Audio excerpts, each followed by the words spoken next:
Satish alias Karuppusamy, Guna alias Thavasi, Karthi alias Kaleeswaran. இதுல Sathish and Karthi alias Kaleeswaran 2 பேருமே சிவகங்கை மாவட்டத்தை சேர்ந்தவர்கள். எங்க பூமி பேரை கெடுத்தவங்களை சுட்டு கொண்டா கூட நாங்க எல்லாரும் சந்தோஷம் தான் படுவோம். 5 வயசுல ஓடினவங்க என்ன பண்ணாங்க ஏது பண்ணாங்க தெரியாது. ஆனா இப்ப பத்திரிகை வாயில கேட்கும்போது, செய்தி வாயில கேட்கும்போது ரொம்ப வேதனையில இருக்கும். கோவை கல்லூரியில் முதுகலை 1ஆம் ஆண்டு படிக்கும் 20 வயதான கல்லூரி மாணவி காமுகர்களால் கூட்டு பாலியல் பலாத்காரம் செய்யப்பட்ட சம்பவம் தமிழகத்தை உலுக்கி போட்டுள்ளது. மதுரையைச் சேர்ந்த அந்த மாணவியும் கோவையைச் சேர்ந்த அவரது ஆண் நண்பரும் கோவை ஏர்போர்ட்டுக்கு பின்னால் பிருந்தாவன் நகர் பகுதியில் இருக்கும் காலி இடத்தில் காரில் பேசிக் கொண்டிருந்தனர். அங்கு வந்த கொடூரன்கள் 3 பேரும் அரிவாள், கத்தியால் கார் கண்ணாடியை உடைத்து இளம்பெண்ணை புதருக்குள் இழுத்து சென்று கூட்டு பலாத்காரம் செய்தனர். ஆண் நண்பரை தலையில் வெட்டி கொடூரமாக தாக்கி விரட்டினர். அவர் போலீசுக்கு கொடுத்த தகவல் அடிப்படையில் மாணவியை போலீசார் மீட்டனர். நள்ளிரவு முதல் அதிகாலை 4 மணி வரை புதர்காட்டில் அந்த மாணவி கொடுமையை அனுபவித்துள்ளார். மிருகத்தனமான காரியத்தை செய்த 3 பேரை போலீசார் சுட்டு பிடித்து விட்டனர். இந்த சம்பவம் எப்படி நடந்தது, கொடூரன்கள் சிக்கியது எப்படி என்பது குறித்த திடுக்கிடும் தகவல்களை கோவை போலீஸ் கமிஷனர் சரவணசுந்தர் வெளியிட்டார். செய்தியாளர்கள் கேட்ட அனைத்து சந்தேகங்களுக்கும் அவர் பதிலளித்தார். கொடூரன்களில் 2 பேர் சிவகங்கையைச் சேர்ந்த அண்ணன் தம்பிகள், இன்னொருத்தன் மதுரையைச் சேர்ந்த தூரத்து உறவுக்காரன். இவர்கள் மீது ஏற்கனவே கொலை, கொள்ளை, திருட்டு வழக்குகள் உள்ளன. 30 நாட்கள் முன்புதான் திருட்டு வழக்கில் ஜாமீன் பெற்று வெளியே வந்திருக்கின்றனர். அதற்குள் இன்னொரு கொடூர சம்பவத்தை அரங்கேற்றியுள்ளனர். கோவை ஏர்போர்ட் அருகில் நடந்த பாலியல் வன்முறை சம்பந்தமாக வழக்கு பதிவு செய்யப்பட்டு 7 தனிப்படைகள் அமைக்கப்பட்டன. 7 தனிப்படைகளும் பல்வேறு விதமான எவிடன்ஸ், சயின்டிபிக் எவிடன்ஸ் கலெக்ட் பண்ணி அதில் சில சஸ்பெக்ட்ஸை நேரோவின் பண்ணாங்க. அப்படி நேரோவின் பண்ண சஸ்பெக்ட்ஸ் வந்து துடியலூர் அருகில் உள்ள வெள்ளக்கிணறு என்ற ஏரியாவில் பதுங்கி இருக்கிறதா ஒரு ஐஓக்கு தகவல் வந்து, ஐஓ அங்கே போய் அவங்களை செக்யூர் பண்ணும்போது அவங்க வெப்பன் யூஸ் பண்ணி அங்கே வந்த காவலர் ஒருவரை வந்து தாக்கியதால மினிமம் ஃபோர்ஸ் யூஸ் பண்ணி அவர்கள் துப்பாக்கி யூஸ் பண்ணி அவங்க காலில் சிறு காயம் ஏற்பட்டுள்ளது. ஸோ இது சம்பந்தமாக 3 அக்யூஸ்டு அரெஸ்ட் செய்யப்பட்டுள்ளார்கள். அவங்க விபரம் வந்து Sathish alias Karuppusamy, Guna alias Thavasi, Karthi alias Kaleeswaran. இதில் சதீஷ் அண்ட் கார்த்தி அலைஸ் காளீஸ்வரன் 2 பேருமே சிவகங்கை மாவட்டத்தை சேர்ந்தவர்கள். இங்கே ஒரு 15 வருஷமா இருக்காங்க. தவசி அலைஸ் குணா வந்து மதுரை கருப்பாயூரணி சார்ந்தவர். இங்கேயும் ஒரு 10-15 இயர்ஸ் மேலே இங்கே இருக்காங்க. இந்த குற்றவாளிகளுக்கு, குற்றம் சாட்டப்பட்டவர்களுக்கு 4-5 கேஸ் வந்து பல்வேறு காவல் நிலையங்களில் இருக்கு. கிணத்துக்கடவுல ஒரு மர்டர் கேஸ் இருக்கு. கேஜி சாவடியில் ஒரு ஹர்ட் கேஸ் இருக்கு. துடியலூர் பிளமேனில் சிம்பிள் தெஃப்ட் கேஸ் இருக்கு. கடைசியாக சத்தியமங்கலத்தில் ஒரு தெஃப்ட் கேஸில் ரிமாண்ட் ஆகிட்டு ஒரு 30 டேஸாக வந்து வெளியே இருக்காங்க. ஸோ இதுதான் நடந்திருக்கு. குற்றம் இருக்குன்னு சொன்னேன் இல்லையா, ஒரு மர்டர் கேஸ் இருக்கு 457-380, அதாவது வந்து கண்ணக்களவு பை நைட்டு, அது மாதிரி 380 வெஹிக்கிள் தெஃப்ட், அந்த மாதிரி கேசஸ் இவங்களுக்கு இருக்கு. அவங்களோட ஒர்க் பிளேஸ் ஆன, அவங்க வீடு இருக்கிற ஏரியாவான இருகூர்ல வந்து மது அருந்தி விட்டு அங்கே மது பாட்டில் வாங்கிட்டு இந்த சம்பவ இடத்துக்கு வந்து, சம்பவ இடத்துல வந்து இந்த நம்ம கம்ப்ளைண்ட் இருக்கும்போது அந்த இடத்துக்கு வந்து அவங்கள மிரட்டி அந்த முதல்ல கல்லால் கண்ணாடியை உடைச்சு, அதுக்கப்புறம் அருவாள் போன்ற ஆயுதத்தால் அந்த கம்ப்ளைண்ட்டை வந்து தாக்கி அந்த சம்பவம் நடந்தது. கொடூர சம்பவம் நடப்பதற்கு முன்பு 3 பேரும் மது குடித்து இருக்கின்றனர். பின்னர் 2 வீலரை திருடிக் கொண்டு சம்பவ இடத்தில் மீண்டும் மது குடிக்க வந்தபோதுதான் அரக்கன்களாக மாறியிருக்கின்றனர். வரும்போதே அரிவாளுடன் வந்திருக்கின்றனர். 300 சிசிடிவி கேமராக்களை ஆய்வு செய்து அவர்களை அடையாளம் கண்டதாக கமிஷனர் கூறினார். அருவாள் அவங்க கையில் வச்சிருந்துருக்காங்க. ஆக்சுவலாக கோவில்பாளையத்தில் ஒரு வீட்டில் வந்து சாவி வந்து போட்டே இருந்த ஒரு 2 வீலரை எடுத்துட்டு வந்து அதை வந்து தெஃப்ட் பண்ணியிருக்காங்க. அது சம்பந்தமாக கோவில்பாளையத்துலேயும் எஃப்ஐஆர் போட்டிருக்காங்க. ஸோ அந்த தெஃப்ட் வெஹிக்கிளில் தான் வந்திருக்காங்க. வந்தப்போ அவங்கள்ட்ட இந்த அருவாள் வந்து வச்சிருந்துருக்கு. அது 2-3 சிசிடிவி ஃபுட்டேஜஸ் கிடைச்சிருக்கு நமக்கு. பல ஒரு கிட்டத்தட்ட 200-300 சிசிடிவிஸை அனலைஸ் பண்ணி அந்த exit route, possible exit route எல்லாமே பார்த்து அதில் வந்து ஃபிக்ஸ் ஆகி அதுக்கப்புறம் வந்து இவங்க தான் அக்யூஷன் ஃபிக்ஸ் பண்ணுறோம். விக்டிம் வந்து இப்போ உங்க எல்லாத்துக்கும் தெரிஞ்சிருக்கும், உங்க மீடியாவுக்கும் ஒரு ரெக்வஸ்ட், இந்த அக்யூஸ்டோட போட்டோகிராஃப்ஸ் வந்து யாரும் பப்ளிஷ் பண்ண வேணாம். ஏன்னா வந்து டெஸ்ட் ஐடென்டிஃபிகேஷன் பரேட்னு ஒன்று நடத்தணும் ஆஸ் பர் இன்வெஸ்டிகேஷன். அந்த டெஸ்ட் ஐடென்டிஃபிகேஷன் பரேடில் விக்டிம் வந்து ஐடென்டிஃபை பண்ணுவாங்க. ஐடென்டிஃபை பண்ணுறதுக்கு இந்த ஃபோட்டோகிராஃப்ஸு முதல்ல மீடியாவில் இல்லை பேப்பரில் எதுலையும் வந்துடக்கூடாது. ஸோ அது வந்து வெகு சீக்கிரத்தில் அந்த டெஸ்ட் ஐடென்டிஃபிகேஷன் பரேட் நடத்துவோம். நடத்தல இவங்க தான் அக்யூஸ்ங்கிறத அவங்க கன்ஃபார்ம் பண்ணுவாங்க.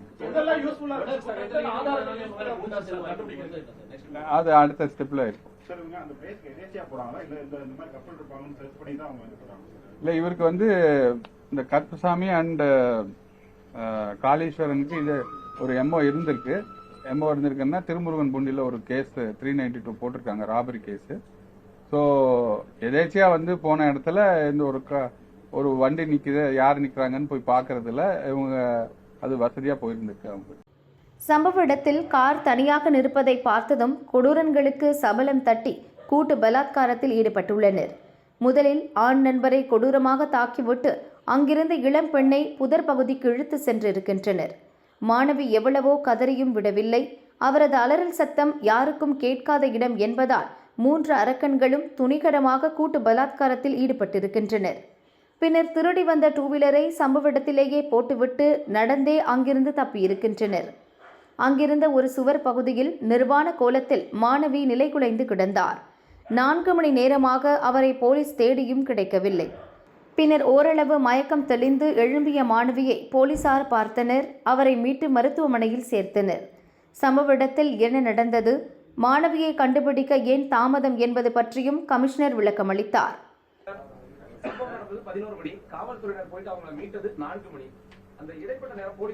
ப்ராப்ளம் என்னன்னா, சம்பவம் நடந்தது 10:40க்கு.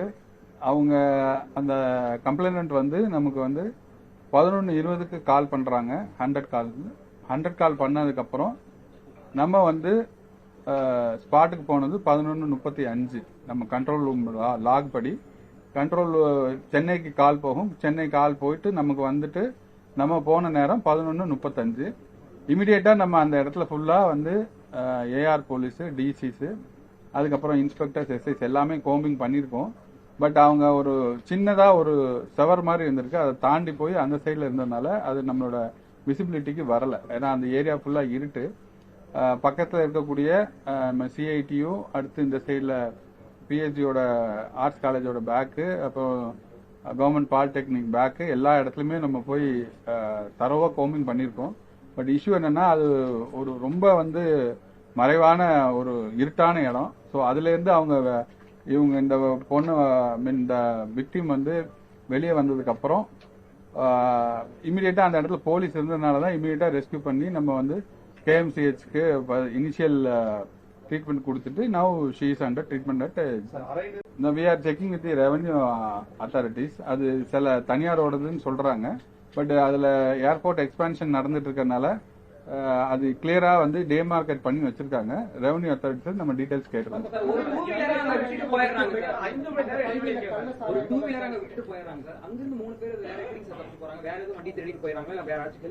இல்ல பை வாக் தான் அவங்க பல இடங்களுக்கு போறாங்க.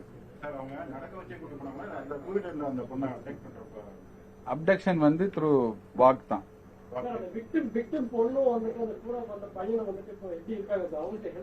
ஹெல்த் கண்டிஷன் நார்மலா இருக்கு, கிரிட்டிக்கல் எதுவும் இல்ல. They are under continuous monitoring. Psychological counselling is being given. அவங்களுக்கு கவுன்சிலிங் கொடுத்துட்டு இருக்கோம். கொடூரன்கள் 3 பேர் மீதும் முதல் கட்டமாக PSN 80, 118, 296B, 324, 140, 309 ஆகிய 6 பிரிவுகளில் வழக்கு பதிவு செய்யப்பட்டுள்ளது. அதாவது கூட்டு பாலியல் பலாத்காரம் செய்வது, கொடூர ஆயுதங்களை வைத்து காயம் ஏற்படுத்துவது, பொது இடங்களில் ஆபாச செயல்களில் ஈடுபடுவது, தீங்கு விளைவிக்கும் செயல் என்று தெரிந்து கொண்டே அதை செய்வது, மிக கொடூரமான செயலை செய்ய கடத்தலில் ஈடுபடுவது, கொள்ளையடிப்பது ஆகிய குற்றங்களுக்காக இந்த பிரிவுகளில் வழக்கு செய்திருக்கின்றனர். இதுபோன்ற கொடூரன்களிடம் சிக்கும் போதும் ஆபத்தான நேரங்களிலும் போலீசார் அறிமுகம் செய்த ஆப் உதவிகரமாக இருக்கும். அதை கண்டிப்பாக ஆண், பெண் என அனைத்து தரப்பினரும் செல்போனில் டவுன்லோட் செய்து வைத்திருக்க வேண்டும். இக்கட்டான நேரத்திலும் அதை பயன்படுத்துவது மிகவும் சுலபம் என்று கமிஷனர் சரவண சுந்தர் கூறினார்.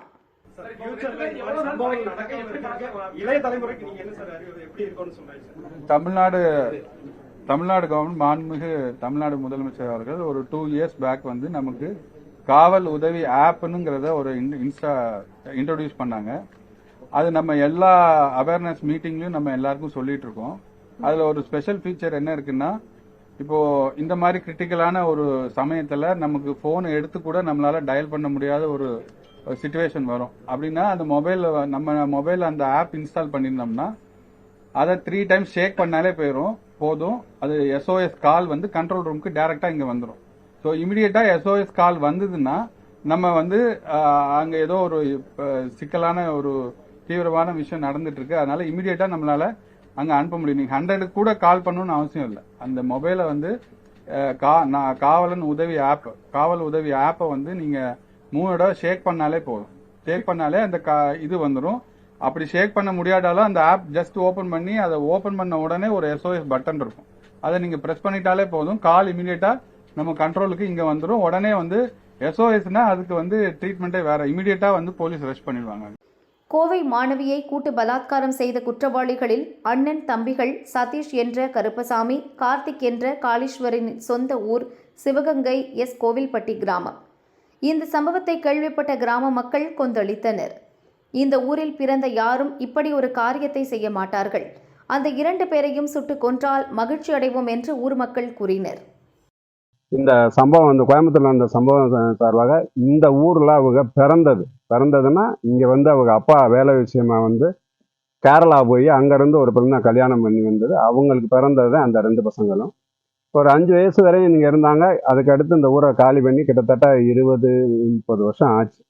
அவங்க எங்க இருக்கா ஏது இருக்கான்னு சொல்றது எங்களுக்கு தெரியாது. இப்பதான் கோயம்புத்தூர்ல இருந்து இப்படி ஒரு பாலியல் சம்பந்தப்பட்டிருக்காங்கன்னு சொல்லி பத்திரிகை வாயிலாகவும் ரிப்போர்ட் வாயிலாகவும் கேள்விப்பட்டு எங்களுக்கு பேர் அதிர்ச்சி. எங்க ஊர்ல இந்த பூமி புண்ணிய பூமி, சவுட்டைனான்னு சொல்ற தெய்வத்துக்கு கட்டுப்பட்டு வாழ்ற பூமி. இங்க யாரும் அவ்வளவுதான் தவறுகள்லாம் பண்ண மாட்டாங்க. தெய்வம் வந்து பலி ஏற்றும் அப்படின்னு சொல்லி. ஆனா இந்த மண்ணுல அவங்க அப்பா பிறந்தது அவர் காலி பண்ணி 30 வருஷம் 25 வருஷம் ஆச்சு. அந்த வாழ்ந்த வீடு தான் அந்த இது. அதுல யாருமே கிடையாது. மூத்ததாரத்து பிள்ளைகள்லாம் அவங்க வெளியில இருக்கா வைக்கிறாரு. இதுக்கும் அதுக்கு சம்பந்தம் இல்லை. அவர் எங்க இருந்தாரு எப்படி இறந்தாலும் சொல்றது தெரியாது. அந்த 2 பேரும் அவங்க அம்மா அப்பா 2 பேரும் இறந்துட்டாங்கன்னு சொல்ற செய்தி எங்களுக்கு பார்த்தேன்னு தெரியுது. இந்த பசங்க என்ன வேலை பார்த்தா எப்படி இருந்தாங்கன்னு சொல்றதுலாம் தெரியாது. மொத்தத்துல எங்க ஊராட்சிக்கோ எங்க ஊருக்கோ கிட்டத்தட்ட 25 வருஷத்துக்கு இடையில எந்த தொடர்புமே கிடையாது. வாழ்ந்த பூமி இதை வச்சு எல்லாரும் வந்து கேட்கும் போது எங்களுக்கே ஒரு மன வருத்தமா இருக்கு. எங்க ஊர் பேர் புண்ணிய பூமி, சூட்டனார் வாழ்ற பூமி. எங்களுக்கு வந்து ஒரு கெட்ட வேற ஏற்படுத்திட்டாங்களே அப்படின்னு சொல்ற வேதனையும் ஆதங்கமும் எங்களுக்கு இருக்கு. ஏன்னா தெய்வத்துக்கு கட்டுப்பட்டு வாழ்ற பூமி எங்கது. கண்டிப்பா எங்க இதுல இருந்து அப்படி நடந்திருக்காது. எங்கோ நடந்த சம்பவம் எங்க இது அட்ரஸ் இருந்ததுனால வந்து கேட்கறாங்க. இதுக்கும் அதுக்கும் சம்பந்தம் கிடையாது. இந்த ஊர்ல இருந்து எந்த ஒரு தொடர்பும் கிடையாது. அவங்க இந்த சம்பவத்தை பொறுத்து பார்த்தா தமிழ்மணி மயங்க தான் அந்த பசங்க. தமிழ்மணி சொல்றவரு இங்க பிறந்தது, அவங்க மூதையார் இங்க இருந்தது.